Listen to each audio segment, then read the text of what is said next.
অহা 19 তাৰিখে দিনৰ 11:30 বজাত আমি অসমৰ প্ৰতিটো সমষ্টিতে একোখনকৈ মিটিঙৰ জৰিয়তে 3,80,000 লোকলৈ প্ৰধানমন্ত্ৰী আৱাস যোজনাৰ ঘৰ আগবঢ়াম।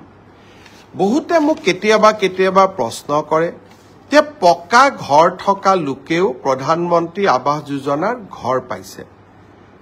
19 তাৰিখে যিসকল লোকে আমাৰ পৰা অনুমোদন পত্ৰ ল'ব আহিব বা চৰকাৰৰ পৰা চেক পাব, তাৰ ভিতৰত যদি আপোনালোকে ভাবে যে কোনোবাই পাব নলগা লোকে এই ঘৰ পাইছে বা আমাৰ পঞ্চায়ত গ্ৰামোন্নয়ন বিভাগৰ লোকসকলে টকা পইচা সংগ্ৰহ কৰি নাপাবলগীয়া লোকক ঘৰ দিছে, যদিও মই বিশ্বাস কৰা নাই, আপোনালোকক অভিযোগ দিবৰ কাৰণেও আমি এটা ইমেইল নম্বৰ দিম, যাতে কোনোবা পকা ঘৰ থকা লোকেও যদি আৰু এবাৰ ঘৰ লৈছে আপোনালোকে অভিযোগ দিব পাৰিব আৰু অভিযোগ আমি পৰীক্ষা কৰিম।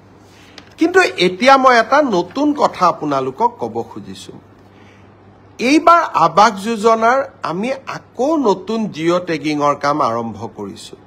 জিঅ' টেগিং মানে আপোনাৰ ঘৰখনৰ ফটো লৈ আমি তাক আপলোড কৰিম আৰু যদি ঘৰ পোৱাৰ যোগ্য, অহাবাৰ ঘৰ পোৱাৰ তালিকাত আপোনালোকৰ নাম আমি সন্নিবিষ্ট কৰিম।